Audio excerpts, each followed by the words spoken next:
नमस्कार, इनव्यू से मैं आकाश शर्मा। आप सभी जानते हैं इनव्यू हर बार आपके लिए कुछ नए तरह का वीडियो लेकर आता है। आज का वीडियो हमारा भारतीय रेलवे से जुड़ा हुआ है। 2019 की एनटीपीसी परीक्षा क्रैक करने के बाद स्टेशन मास्टर के पद पर पदस्थ होने जा रहे आकाश जैन जी हमारे साथ हैं। हम उनसे जानेंगे यह परीक्षा किस तरह से तैयारी की जाती है इस परीक्षा की, और यह परीक्षा किस तरह से क्रैक की जाती है। हमारे साथ हैं आकाश जैन जी। तो आकाश जी, बहुत बहुत शुभकामनाएं सबसे पहले तो आपको कि स्टेशन मास्टर के पद पर आप पदस्थ होने वाले हैं और लगभग रिजल्ट आपका आ चुका है, उत्तीर्ण है, आप पास हो चुके हैं, क्रैक कर चुके हैं। ये यात्रा कैसी थी, क्या जर्नी थी, कुछ आप इस बारे में भी हमको बताएं। थैंक यू आकाश।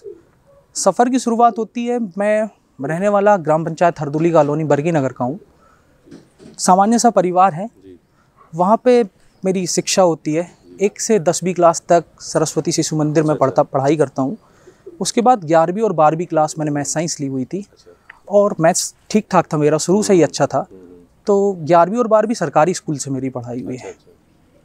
बहुत बढ़िया। तो ये मतलब सरकारी स्कूल आपके गांव में जो था, तो आपने पूरी पढ़ाई जो है स्टार्ट से लेकर एंड तक की, जो 12वीं तक कहा जा सकता है कि सरकारी स्कूल से की है, ये हम मान सकते हैं। जी। और गांव के परिवेश में आपका पूरा जो वहाँ बचपन बीता हुआ है, कैसा था वो परिवेश, थोड़ा सा उसके बारे में बताइए। परिवार के बारे में अपना थोड़ा बताइए। परिवार सामान्य परिवार से हूँ। माता पिता हैं, 2 बहनें हैं और छोटा सा परिवार है। और चीज़ें गाँव थी, चाहता था कि गाँव में ही रहूँ, चाहता था कि वहीं पे जो भी हो गांव में हो। पिताजी का छोटा सा बिजनेस, घर वाले भी चाहते थे कि यहीं रह के जो करूं वो करूं, थोड़ा सा पढ़ लिख के शहर से वापस आ जाऊं। तो घर वालों की भी यही इच्छा थी, पर आगे बढ़ता गया, चीज़ें होती गई और वापस 12वीं के बाद शहर आ गया मैं।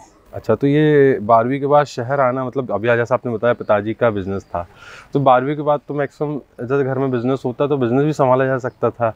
आपने आगे इसको, मतलब पिताजी का प्रेशर था पढ़ाई करने के लिए, हम क्या खुद का भी कुछ था, किस तरह का था वो? असल में आकाश, माता पिता तो ज़्यादा एजुकेटेड नहीं है, तो उन्होंने कभी तो बोला नहीं आपकी इच्छा पढ़ना हो या नहीं पढ़ना हो। फिर भी उनका एक मत था कि आप घर में बिजनेस है तो उसी को बिजनेस संभालो, मैं अकेला भी हूँ। तो उनकी चाहत ये थी और वो चाहते थे कि मैं जबलपुर आऊँ और अपना एजुकेशन ग्रेजुएट करके वापस आ जाऊँ, वापस बिजनेस संभालूँ। लेकिन ग्रेजुएट हुआ, फिर उसके बाद कहीं ना कहीं एक फीलिंग आने लगी कि नहीं, खुद अपने लिए, खुद अपने नाम से कुछ चीज़ें लगी होनी चाहिए। पिताजी का बिजनेस होगा, वो पिताजी का बिजनेस होगा। तो ये दिल की एक चाहत थी कि मैं खुद की पहचान मेरी खुद बने। तो उसी का सफ़र को आगे बढ़ाया। ग्रेजुएट मैं तक्षशिला से पढ़ा हुआ हूँ। 2014 में तक्षशिला से पास आउट हुआ आकाश, और फर्स्ट सेमेस्टर में ही गांव से आता हूं, तो आप इंग्लिश की हालत पता है, सरकारी स्कूल और बाकी हिंदी मीडियम का। मैं भी सोचा था कि इतना बढ़िया आपका जो एजुकेशन आपने अभी तक किया हुआ है, और सरकारी स्कूल से एक माध्यम जो होता है कहीं ना कहीं वो हिंदी माध्यम होता हो। परिवेश भी गांव का ऐसा होता है कि सिर्फ स्कूल भेजा जाता है, जहाँ तक हम समझते हैं। लेकिन आपको देख के ऐसा लगता नहीं है कि काफ़ी अच्छा परिवेश आपकी एजुकेशन रहा है। थोड़ा सा कॉलेज के बारे में और डिटेल में बताइए हमें। गाँव में बस हिंदी मीडियम स्कूल से था, तो कॉलेज आया तो इंजीनियरिंग की पढ़ाई की, सारा कुछ इंग्लिश था, तो वो एकदम भारी सा पहाड़ सा लगने लगा आकाश। और फर्स्ट सेमेस्टर में आते ही 3 बैक लग गई। अच्छा। तो काफ़ी मनोबल टूट गया था मेरा। तो उसके बाद चीज़ें कठिन हो गई थी, तो बीच में ऐसा विचार भी आया कि बीएससी ज्वाइन कर लूँ, बीएससी हिंदी में होती है। तो आपने इंजीनियरिंग भी तो कहीं ना कहीं घर वालों को प्रेशर में ले ली क्या, जो मतलब एकदम आपको फर्स्ट ईयर में भी बैक आ गई? घर वाले तो कुछ जानते नहीं थे। एक पास में ही एक भैया रहते थे, उन्होंने बोला कि इंजीनियरिंग कर लो, और ईसी ब्रांच भी उन्हीं के कहने पे ली है। उस समय मेरा भी दिमाग कुछ वैसा नहीं था कि कुछ मेरा कुछ प्लान नहीं था। आकाश क्या करना है, भैया ने बोला कि ये कर लो, तो मैंने कर ली वो चीज़ें। बिना प्लान के जबलपुर आ गया, 4 साल इंजीनियरिंग कर ली, बैक भी लग गई। फर्स्ट सेमेस्टर में मनोबल भी टूटा, लेकिन वापस उठ खड़ा हुआ एक जोश के साथ कि कम से कम इंजीनियरिंग के थ्रू ग्रेजुएट होना है। 2014 में मैंने अपना ग्रेजुएशन कंप्लीट कर लिया। तो ये एजुकेशन क्या 2014 के बाद से रुक गया या चलता रहा, क्या उसके बीच में आपका मतलब एजुकेशन से जुड़ी हुई क्या गतिविधियां आपकी रही उस पूरे समय के बीच में? आकाश, 2014 के बाद मुझे लगा कि इंजीनियरिंग मेरे काम की नहीं है, क्योंकि चीज़ें इंजीनियरिंग मेरे कहीं से भी मैंने पढ़ा तो इंटरेस्ट मुझे आता नहीं था। उसके बाद ये अच्छा था कि आपने ये चीज़ समझ ली थी उस समय। वो मुझे समझ आ गई थी। 8 सेमेस्टर के बाद, 8 सेमेस्टर में मैंने गवर्नमेंट जॉब की तैयारी स्टार्ट कर दी थी। तो वो लगभग मैंने 1.5 से 2 साल करी। फिर एक बहुत छोटा सा इंसिडेंट होता है, वो बहुत इंपॉर्टेंट है आकाश जीवन में, कि एक मैं कहीं पढ़ने जाता था, एक कोचिंग में पढ़ने जाता था, वहीं पे मुझे पढ़ाने का मौका मिल गया, मैथ्स पढ़ाने का मौका। तो वो एक घटना है जहाँ से मुझे भी नहीं पता कि मेरे अंदर एक मैथ्स टीचर है। वहीं से एक मैथ्स की क्लास चालू हो गई, और जब वो क्लास मेरी वाइंड अप होती है, उसके बाद जो लड़के मेरे से पढ़ते थे उन्होंने प्रेशर डाला कि नहीं भैया आप अलग से एक कोचिंग खोलो, हम 10-20 बच्चे हैं वो आके आपके पास पढ़ेंगे। तो उन्हीं के माध्यम से मैंने एक छोटा सा कमरा लिया, वहीं से मैथ्स की शुरुआत हुई। तो उसके बाद फिर कहीं ना कहीं गौतम IAS से जुड़ा हुआ हूँ, तो उनका कॉल आया कि भैया आप हमारे यहाँ भी मैथ्स की सेवा दीजिए। तो वापस गया सिद्धार्थ भैया, अनिल भैया के पास, तो वहाँ भी एक माध्यम बना, वहाँ फिर मैथ्स की शुरुआत करी। तो 2019 तक, कोरोना के जस्ट पहले तक, लॉकडाउन के पहले तक, 2019-20 तक मैंने गौतम IAS में अपनी सेवा दी है। तो आप ये कहना चाह रहे हैं कि आपने जो मतलब गवर्नमेंट जॉब के लिए जो आप तैयारी कर रहे थे, साथ ही साथ आप जो है बच्चों को भी पढ़ा रहे थे, तो क्या सेम ही चीज़ पढ़ा रहे थे कि इंजीनियरिंग वगैरह भी आपने कुछ पढ़ाने के लिए, कुछ सब्जेक्ट के बारे में थोड़ा सा बताइए, क्या पढ़ाते थे? मैथ्स ही पढ़ाता था, मेरा सब्जेक्ट ही मैथ्स था। तो 2019 तक मैथ्स पढ़ाया। उसके बाद कोरोना का एक पीरियड आ गया। कोरोना के पीरियड में चीज़ें कुछ अनसर्टेन हो गई। दो लोगों को देख के लगा कि जीवन अनस्टेबल है, जो लोग स्टेबल थे उनके जीवन में भी अनस्टेबिलिटी आ गई। तो मुझे कहीं ना कहीं फील हुआ कि नहीं, और पोटेंशियल तो मुझे लगता था मेरे अंदर है, और कहीं ना कहीं से मुझे फिर 2021 में जनवरी, जब कोरोना लगभग थोड़ा शांत हुआ, फिर उसके बाद एक पॉइंट आ गई, वो 4 जनवरी की डेट थी 2021। तो उस पॉइंट में आके मैंने विचार किया कि मुझे क्या करना चाहिए, वापस कोचिंग पढ़ानी चाहिए, या मैं खुद का अपनी एक कोचिंग स्टार्ट कर दूं, या गवर्नमेंट जॉब की तैयारी करनी चाहिए। इन सब के बीच मैंने खुद से बात करी, और एक बहुत अच्छी चीज़ निकल के आई कि शायद मुझे एक बार गवर्नमेंट जॉब की तैयारी करनी चाहिए। और तैयारी करने का मोटिव गवर्नमेंट जॉब लेना नहीं था, खुद के लिए प्रूव करना था कि अगर मैं शिद्दत से पढ़ता हूँ, सारी चीज़ें मैं छोड़ के पढ़ता हूँ, तो क्या वाकई मैं उस एग्ज़ाम को अचीव कर पाता हूँ, या टारगेट अचीव कर पाता हूँ। और अब विश्वास मानेंगे कि जब मैंने सारी चीज़ें छोड़ के वापस पढ़ाई की, और लगभग जितने जनवरी 2021 के बाद जितने भी पेपर दिए, अब लगभग मैं सारे पेपर क्रैक कर पाई हूँ आकाश। सिर्फ लगन से, ईमानदारी से, सिर्फ कंसिस्टेंसी, लगातार मैं पढ़ता गया, तो चीज़ें निकल के आई और यहाँ तक मैं पहुँच गया। मैं इसमें एक जर्नी जो आपने अभी मेरे को बता रहे हैं आप, उसमें मैं एक चीज़ जोड़ना चाहता हूँ, या समझना चाह रहा हूँ कह सकते हैं। 2014 का आपने जो एक टाइम पीरियड बताया कि मेरा यहाँ से ग्रेजुएशन कंप्लीट हो गया था, 2014 से आज हम 2022 में खड़े हैं, ये बहुत लंबा टाइम पीरियड एक जो था, कहीं ना कहीं डीमोटिवेट होना ही बहुत नॉर्मल सी कंडीशन हो जाती है कि एजुकेशन से जुड़े अगर आप हैं, खासकर के एग्ज़ाम होता है कई बार क्रैक, कई बार नहीं होते हैं क्रैक, मोटिवेशन लेकिन हर बार खुद का उतना ही बूस्टअप होना चाहिए जितना फर्स्ट टाइम से था। ये कैसे आपने उस चीज़ को बना के रखा कि नहीं, तैयारी भी करते जाना है, मोटिवेशन भी बना रहना चाहिए, और ये सब? जब बच्चों को पढ़ाता था तो पढ़ाते ही मैं सेल्फ मोटिवेट हो जाता था कि हाँ, कि बच्चों को पढ़ाता था तो ना सिर्फ पढ़ाना मेरा मोटिव था, बच्चों से जुड़ा भी रहता था। चीज़ें लगभग बनती गई, और बस वही मैंने एक जिक्र किया कि जनवरी 2021, जहां मुझे लगा कि अब चीज़ें छोड़ के एक बार लंबी तपस्या करनी चाहिए, और खुद को एक बार कसौटी पर देखना चाहिए कि हाँ, मैं खरा उतरता हूँ कि नहीं उतरता हूँ। उस चीज़ को लेके मैं निकला, और वो निकलते NTPC 2019 का जो फॉर्म भरा हुआ था, और वो ईश्वर की कृपा से मैं क्रैक करने में सफल हो गया आकाश। इसका मैं तैयारियों से जुड़ी हुई कुछ आपसे सवाल करना चाहता हूँ कि किसी भी परीक्षा को अगर हमें पास करना है तो उसके लिए 1-2 बार कम से कम उस परीक्षा में अगर हम इसको कह सकता हूँ कि अगर हम फेल भी हो रहे हैं, या कहीं आप जैसे बात बताएं आपको बैक भी आई है, आपने वो दिन देखे हैं कि भाई पहले ही साल में शहर में आए और बैक लग गई, डिमोटिवेट हो सकता था। पर तैयारी कैसे किसी पेपर की ऐसे होनी चाहिए कि दोबारा से जब हम उसमें बैठें या हम किसी को उस बारे में सजेशन दें, तो हमारे पास वो सूत्र होना चाहिए कि हाँ, ये एक तरीका है जिससे इस पेपर को क्रैक किया जा सकता है।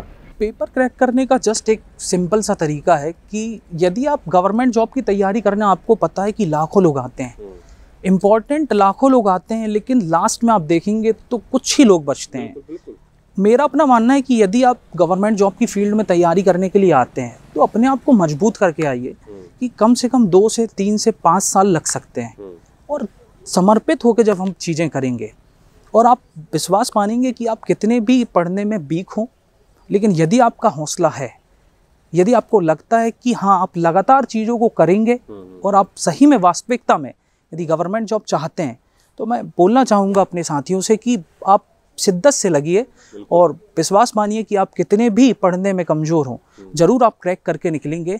ये सिंपल सी बात मेरी ऊपर उतरती है। पढ़ने में मैं बहुत अच्छा नहीं था, सिर्फ मैथ से एक सब्जेक्ट था जो मेरा ठीक ठाक हुआ करता था, पढ़ाई के समय में अच्छे नंबर आते थे। बाकी मैं सिर्फ एक ही चीज़ कहूँगा कि लगातार जो मेरे चलने की आदत है, और जब मैं चलता हूँ तो किसी काम को शुरुआत करता हूँ तो उसको लास्ट तक फिनिश टच करने की जो मेरी आदत है, और मैं आपसे भी यही कहूँगा कि अगर शुरुआत करें तो उसको लगातार चलें, लगातार चलते ही रहें। असफलताएं, बीच में प्रेशर, लोगों के आपके बीच में ऐसा भी होगा कि कुछ लोग आपको कहेंगे कि तुमसे नहीं हो पाएगा, कब तक पढ़ोगे, कब तक पढ़ाई चलती रहेगी, फिर भी उनकी बातों को भी सहन करके रिजल्ट आज हमें दिख रहा है, इसलिए आज हम आपसे इस बारे में बात भी कर रहे हैं, ताकि जो अभी तैयारी कर रहे हैं, जिनको ज़रूरत है, जो मोटिवेट होना चाहते हैं, और हमारे वीडियो से खासकर बच्चे जो हैं, जो एजुकेशन से जुड़े हुए हैं, वो होते भी हैं।